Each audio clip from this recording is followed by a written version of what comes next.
ஓம் சாந்தி. சாந்தி. சாந்தி. வணக்கம். இன்னைக்கு நாம ஒரு ஆழமான உரையாடலுக்குள்ள போக போறோம். நம்ம ஆதாரம் ஸ்ரீ ரமண மகர்ஷியோட போதனைகளை பற்றி துளி பாபா என்ற ஒரு ஞானி கிட்ட நடந்த ஒரு நேர்காணல். 2001 அப்புறம் 2008ல நடந்த உரையாடல்கள் இது. இதுல இருந்து சில முக்கியமான பகுதிகளை அலசலாம். வணக்கம். ஆமா, இந்த உரையாடல் ஆன்மீக பாதையில இருக்கிற ஒவ்வொருத்தருக்குமே ரொம்ப அவசியமானதுன்னு தோணுது. ஆமா, குறிப்பா உலக வாழ்க்கையில இருந்துகிட்டே குடும்பம் வேலைன்னு எல்லாத்தையும் பார்த்துக்கிட்டே அந்த உண்மையை தேடுறவங்களுக்கு ஒரு வழிகாட்டி மாதிரி. நிச்சயமா. பந்தம், பக்தி, மரணம், ஞானன்னு நாம அடிக்கடி யோசிக்கிற பல கேள்விகளுக்கு இதுல ஒரு தெளிவு கிடைக்குது. ஆமா. சரி, அப்போ இந்த உரையாடலின்படி ஆன்மீக பயணத்துல ஒருத்தர் சந்திக்கிற முதல் தடை, மிகப்பெரிய தடைன்னு அவர் எதை சொல்றார்? அங்கிருந்து ஆரம்பிக்கலாமா? ம் அவரு ரொம்ப நேரடியா சொல்றார். உலக வாழ்க்கையோட பற்றுதல்கள் தான் மிகப்பெரிய தடை. பற்றுதல்களா? ஆமா. உறவுகள், சொத்துக்கள், ஆசைகள். நாம எதையெல்லாம் ரொம்ப இறுக்கமா பிடிச்சுக்கிட்டு இருக்கிறோமோ அது எல்லாமே நம்மள பின்னாடி இழுக்கும் சக்திகள். ஆனா உறவுகள் இல்லாம, பந்தங்கள் இல்லாம இருக்கிறதுங்கிறது நடைமுறைக்கு சாத்தியம் இல்லாத ஒண்ணு இல்லையா? ரொம்ப சரி. அதனாலதான் அவர் ஒரு சக்தி வாய்ந்த ஓமையை பயன்படுத்துறாரு. ஓ, உலக பற்றுதல்களோட ஞானத்தை அடைய முயற்சி பண்றது அது ஒரு முதல மேல ஏறி உட்கார்ந்து ஆற்ற கடக்க சேஷ்டா பண்ற மாதிரிங்கிறாரு. இன்னிது முதல் மேலையா? கேட்கவே கொஞ்சம் பயங்கரமா இருக்கு. அதுதான் அந்த ஓமையோட சக்தியே. முடியாது. அந்த முதல கண்டிப்பா ஒரு கட்டத்துல நம்மள தண்ணிக்குள்ள இழுத்துரும், கொன்னுடும். அப்போ என்னதான் வழி? இங்க ரெண்டே வாய்ப்பு தான். ஒன்னு, நாம் அந்த உலக இன்பங்கள்ங்கிற முதலே விழுங்கணும். இல்லைன்னா அந்த முதல நம்மள விழுங்கிடும். அதாவது அதனோட தன்மைய முழுசா புரிஞ்சுக்கிட்டு அதுக்கு மேல போகணும் அப்படிங்கிறீங்களா? சரியா சொன்னீங்க. ஆனா பெரும்பாலான நேரங்கள்ல அந்த முதல தான் நம்மள விழுங்கிடுது. ம். சரி, இந்த பொதுவான பற்றுதல்கள்ல குறிப்பா சில விஷயங்கள் ரொம்ப ஆபத்தானதுன்னு அவர் எதையாவது சுட்டி காட்டுகிறாரா? தெளிவா சொல்றார். மனிதர்களை பாழாக்கக்கூடிய இரண்டு மிக ஆபத்தான விஷயங்கள். ஒன்று காமம், மற்றொன்று பணம். காமம், பணம். ஆமா. இந்த ரெண்டும் ஒரு ஆன்மீக சாதகருக்கு மிகப்பெரிய சோதனைகள். அவர் என்ன சொல்றாருன்னா, ஒருத்தர் இந்த இன்பங்களை அனுபவிச்சாலும் கூட ஒரு கட்டத்துல அதிலிருந்து விடுபட்டு மேல போயிடுவார். ஆனா பெரும்பாலான மக்கள் அதுக்குள்ளேயே சிக்கிக்கிட்டு மேலும் மேலும் ஆழமா மூழ்கி அடுத்தடுத்த பிறவிகளை எடுத்துக்கிட்டே இருக்காங்க. அப்போ உலக இன்பங்களும் தன்னை உணர்தலும் ஒன்னோட ஒன்னு சேராத விஷயங்கள்னு சொல்றாரா? ஆமா. அத வடதுருவம் தென்துருவம் மாதிரிங்கிறார். ரெண்டும் ஒரே இடத்துல ஒரே நேரத்துல இருக்கவே முடியாது. ஓ, நீங்க ஒன்ன நோக்கி பயணம் செஞ்சா இன்னொன்றை விட்டு விலகித்தான் ஆகணும். அதேதான். சரி, இந்த முதலை கிட்ட இருந்தும் இந்த துருவ சிக்கல்ல இருந்து தப்பிக்கிறதுக்கு என்ன வழி? இந்த தடைகளை கடக்க என்ன தீர்வு சொல்றார்? பக்தி. இதுதான் அவர் திரும்ப திரும்ப அழுத்தமாக சொல்லும் ஒரே வார்த்தை. பக்தி? ஆமா. பக்தி தான் ஞானத்துக்கான அஸ்திவாரம். அது இல்லாம நீங்க எந்த கட்டிடத்தையும் கட்ட முடியாது.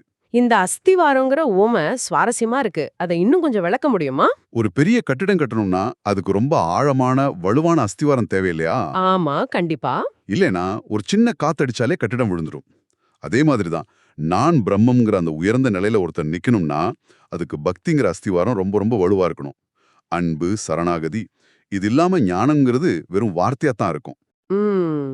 இதுலதான் எனக்கு ஒரு முக்கியமான கேள்வி வருது. பக்தின்னு சொன்ன உடனே பலருக்கும் கோயில், பூஜை, சடங்குகள்னு தான் ஞாபகம் வரும். உலகத்துல வேலை பார்த்துக்கிட்டு இருக்கிற ஒருத்தர் இந்த பக்தியை எப்படி பின்பற்றுவது? அது தேவையே இல்லைன்னு அவர் ஆணித்தரமா சொல்றார். நீங்க காடுகளுக்கோ மலைகளுக்கோ போக வேண்டாம். அப்போ நீங்க உலகத்திலே இருக்கலாம். உங்க வேலை, குடும்பம் எல்லாத்தையும் பார்க்கலாம். ஆனா ஒன்னே ஒண்ணு மட்டும் செய்யணும். அதென்ன? ஸ்ரீராம் அப்படிங்கிற நாமத்தை மனசுக்குள்ள எப்பவும் ஜெபிச்சுக்கிட்டே இருக்கணும். எந்நேரமுமா? ஆமா. நடக்கும்போது, சாப்பிடும்போது, வேலை செய்யும்போது, ஏன் தூங்க போகும்போதும் கூட அந்த ஜபம் உள்ளுக்குள்ள ஓடிக்கிட்டே இருக்கணும். அதோட நம்ம பார்வையையும் மாத்தணும். பார்வையா? ஆமாம். கணவன், மனைவி, குழந்தைகள், சொத்துக்கள் எல்லாமே கடவுளால நமக்கு கொடுக்கப்பட்டது. இல்லனா கடவுளே அந்த வடிவங்கள்ல நம்ம கூட இருக்காருங்கிற மனப்பான்மையோட வாழணும். இது ஒரு விளையாட்டு மைதானம் மாதிரி. இங்க இருக்கிற எதுவும் நமக்கு சொந்தம் இல்ல. நம்ம கொஞ்ச நாள் விளையாடிட்டு போக வந்திருக்கோங்கிற மாதிரி ஒரு மனநிலை இல்லையா? மிகச்சரியா சொன்னீங்க. இதுலதான் அவர் நம்மளோட 3 மிகப்பெரிய எதிரிகளை பத்தி பேசுறார். எதிரிகளா? ஆமா. நான், என்னால் முடியும், என்னுடையது, இந்த 3ம் தான் நம்மள கட்டி போடுற சங்கிலிகள். நான், என்னால் முடியும், என்னுடையது. இந்த 3 எண்ணங்களும் தான் நம்மள அழிக்குது. நாம ஜெபம் பண்ண இந்த 4 அகங்காரம் மெல்ல மெல்ல கரையும். நாம பற்றற்று நம்ம கடமைகளை செய்யும்போது நம்ம கர்மாக்கள் எல்லாம் கரைஞ்சிடும். கர்மாக்கள் கரைஞ்சிடுமா? ஆமா, புண்ணியமும் சேராது, பாவமும் சேராது. கர்மாக்கள் கரைஞ்சா பிறப்பும் இறப்பும் இல்லாம போயிடும். அதுதான் விடுதலை. சரி, இந்த நாம ஜபத்தோட விளைவு என்ன? அது எப்படி மனசு மாத்துது? ஆரம்பத்துல இது மனச ஒருமுகப்படுத்த உதவும். அப்புறம் நாம ஜெபம் ஆழமாக ஆக மனசு மெல்ல மெல்ல வெளியுலக ஈர்ப்புகளிலிருந்து உள்நோக்கி திரும்ப ஆரம்பிக்கும். உள்நோக்கி திரும்புமா? ஆமா, உலகத்துல நடக்கிற இன்பத் துன்பங்கள் நம்மள பெருசா பாதிக்காத ஒரு அமைதியான ஆனந்தமான நிலையை மனசடைய ஆரம்பிக்கும். இந்த நிலையத்தான் அவர் சாத்விக குணம்னு சொல்றார். சாத்வீக குணம், இந்த வார்த்தையை விளக்க முடியுமா? அது மனதோட ஒரு சமநிலையான தன்மையை குறிப்பிடுதா? ஆமா, அது ஒரு முழுமையான சமநிலை. இதை விளக்க அவர் ஒரு தராசு தட்டோட உவமையை சொல்றார். தராசு தட்டா? ஆமா, ஒரு தராசு தட்டுல நீங்க ஒரு இரும்பு கல்லை வச்சாலும் சரி, இன்னொரு தட்டுல தங்கம் வைரம்னு விலையுறைந்த பொருட்களை வச்சாலும் சரி, தராசு ரெண்டே சமமா தான் பார்க்கும். சரிதான். இது இரும்பு, அதனால மட்டம். இது வைரம், அதனால உயர்ந்ததுன்னு அது பிரிச்சு பார்க்காது இல்லையா? ஆமா. அதே மாதிரி சாத்வீக குணம் கொண்ட மனசு உலகத்துல நடக்கிற எதையுமே நல்லது கெட்டது சரி தவறுன்னு பிரிச்சு பார்க்காது. எல்லாத்தையும் அது அதோட இயல்புல அப்படியே ஏத்துக்கும். அப்படி ஏத்துக்கிட்டா என்ன ஆகும்? கோபம், அவசரம், பொறாம மாதிரியான குணங்கள் தானா மறைஞ்சிடும். ஆனா இது நடைமுறையில ரொம்ப கடினமாச்சே. உண்மைதான். ஆனா அவர் என்ன சொல்றாருன்னா, நீங்க சாத்வீக குணத்தை அடையணும்னு தனியா முயற்சி பண்ண தேவையில்லை. அப்படியா? ஆமா, நீங்க நாம ஜெபத்தை விடாம செஞ்சா அந்த சாத்வீக நிலை தானாகவே உங்களுக்கு கிடைக்கும். அது ஒரு பக்க விளைவு மாதிரி. நம்மளோட இலக்கு அந்த சாத்வீக மனநிலையை அடையிறது தான். அதை அடைஞ்சிட்டா நான் பிரம்மங்கிற உணர்வு தானா வரும். ஆஹா, இந்த பாதை தனியா மேற்கொள்றது ரொம்ப கடினம். அப்போ இந்த பயணத்துல ஒரு வழிகாட்டியோட, அதாவது ஒரு குருவோட பங்கு என்ன? குரு இல்லாமலே ஞானம் அடைய முடியாதா? முடியாதுன்னும் அது கிட்டத்தட்ட சாத்தியம் இல்லைன்னும் அவர் ரொம்ப திட்டவட்டமா சொல்றாரு. அப்படியா? ஆமா, ஸ்தூல உடல்ல, அதாவது நம்மள மாதிரி ரத்தமும் சதையுமா இருக்கிற ஒரு குரு இல்லாம தன்னை அறிவது சாத்தியமில்லை என்கிறார். ஆனா சில பேர் சொல்வாங்களே, ஞானிகளோட சமாதிகள்ல இருந்து சக்தி கிடைக்குது, வழிகாட்டுதல் கிடைக்குதுன்னு. அது உண்மைதான்.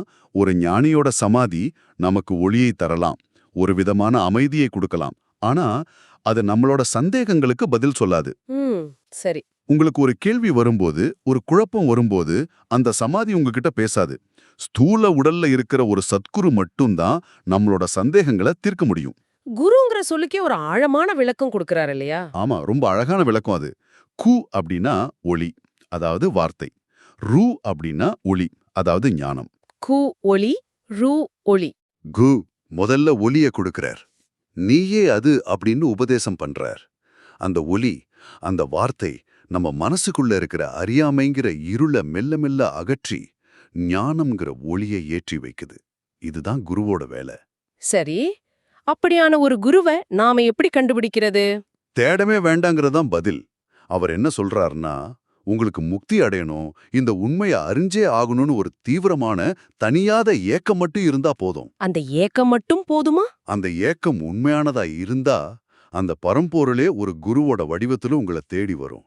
நீங்க உலகின் எந்த மூலையில இருந்தாலும் சரி, அந்த குரு உங்களை கண்டுபிடிச்சு வந்து வழிகாட்டுவார். ஆக ஒரு குருவோட வழிகாட்டுதல் அவசியம். இந்த வழிகாட்டுதலோட இறுதி நோக்கம் பிறப்பு இறப்பு சுழற்சியிலிருந்து விடுபடுவது. அப்படியானால் நாம் பெரிதும் பயப்படுகிற அந்த மரணம், அதை பற்றி இந்த உரையாடல் என்ன சொல்கிறது? மரணம்னா என்ன? யார் இறப்பது? இதுதான் எல்லா கேள்விகளுக்கும் உச்சமான கேள்வி. அவர் சொல்ற பதில் ரொம்ப எளிமையானது, ஆனா ஆழமானது. என்னது? இறப்பது உடல்தான், நாமல்ல. இது நாம நிறைய கேட்ட ஒரு விஷயம்தான். ஆனா மனசு ஏத்துக்க மறுக்குதே. நான் சாக போறேன்னு தானே பயப்படுறோம். ஏன்னா நாம நம்மள உடலோட முழுசா அடையாளப்படுத்திக்கிட்டோம். நான் இந்த உடல்னு ஆழமா நம்புறோம். அதனால உடலுக்கு வர்ற அழிவு நமக்கே வர்ற அழிவுன்னு நினைச்சு பயப்படுறோம். உண்மை அது இல்லையா? உண்மை என்னன்னா, நாம இந்த உடல் இல்ல, நாம எல்லையற்ற எங்கும் நிறைந்திருக்கிற பிறப்பும் இறப்பும் இல்லாத ஆன்மா.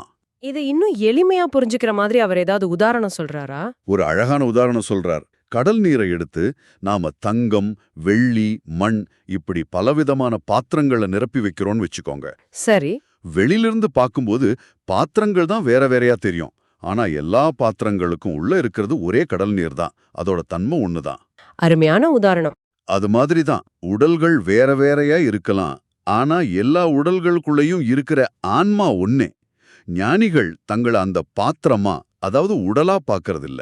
அவங்க தங்கள உள்ள இருக்கிற நீரா பாக்குறாங்களா? ஆமா, அவங்க தங்கள ஆன்மாவா உணர்றாங்க. அதனால அந்த பாத்திரம் உடையும் போது, அதாவது மரணம் வரும்போது அவங்க கவலைப்படுறதில்ல. உள்ள இருந்த நீர் அதோட மூலமான கடல்ல போய் கலந்துடுது. அவங்களுக்கு மறுபிறவி இல்ல. ரொம்ப தெளிவா இருக்கு. அப்போ நம்மள மாதிரி சாதாரணமானவங்களுக்கு ஏன் மறுபிறவி ஏற்படுது? அதுக்கு காரணம் அந்த பாத்திரத்துக்குள்ள இருக்கிற நீர் தன்னை நீர்னு நினைக்காம நான் ஒரு தங்க பாத்திரம்னு நினைச்சுக்கிட்டு இருக்கிறது தான். இன்னும் தெளிவா சொன்னா, சொல்லுங்க. இந்த வாழ்க்கையில நாம நிறைவேத்தாம வச்சிருக்கிற ஆசைகளும் திட்டங்களும் தான் அடுத்த பிறவிக்கு விதையா அமையுது. நிறைவேறாத ஆசைகளா? ஆமா, நான் என் மகனுக்கு கல்யாணம் பண்ணி பார்க்கணும், நான் ஒரு பெரிய வீடு கட்டணும், நீ ஏதோ ஒரு எண்ணம் நம்ம மனசுல ஆழமா பதிஞ்சிடுது. அந்த எண்ணத்தோட வேகம் குறையறதில்ல. அதை நிறைவேற்றுவதற்காகவே பிரபஞ்சம் நமக்கு இன்னொரு உடலை கொடுக்குது. இது ஒரு முடிவே இல்லாத சுழற்சி. ஆக, இந்த முழு உரையாடலையும் தொகுத்து பார்த்தா, உலகப் பற்றுதல்கள்ங்கிற முதலையிடமிருந்து தப்பிக்க பக்திங்கிற ஆஸ்திவாரத்தை போட்டு ஸ்ரீராம்ங்கிற நாம ஜபத்தை சாதனையா செஞ்சு மனச சாத்விக நிலைக்கு கொண்டு வரணும். ம். ஒரு குருவோட வழிகாட்டுதலோட நாம இந்த உடல் இல்ல, நாம பிறப்பும் இறப்பும் இல்லாத ஆன்மாங்கிற உண்மையை உணர்ந்தா இந்த முடிவற்ற சுழற்சியிலிருந்து விடுதலை அடையலாம். இதுதான் இந்த உரையாடலோட சாராம்சம் இல்லையா? மிக சரியா சொன்னீங்க. இதுதான் அந்த பாதை. இந்த உரையாடலோட இறுதியில உங்களுக்கும் நம்மளோட உரையாடலை கேட்டுக்கிட்டு இருக்கிறவங்களுக்கும் ஒரு சிந்தனையை விட்டுட்டு போக நினைக்கிறேன். சொல்லுங்க. அந்த ஞானி ஒரு இடத்துல சொல்றார், பார்ப்பதையும் கேட்பதையும் எந்த மனச்சலனமும் இல்லாமல், எந்த எதிர்வினையும் ஆற்றாமல் அப்படியே உள்வாங்குவதுதான் உண்மையான சாதனை. இது கேட்க ரொம்ப எளிமையா இருக்கு. ஆனா யோசிச்சு பார்த்தா ஒரு கண நேரம் யோசிச்சு பாருங்க.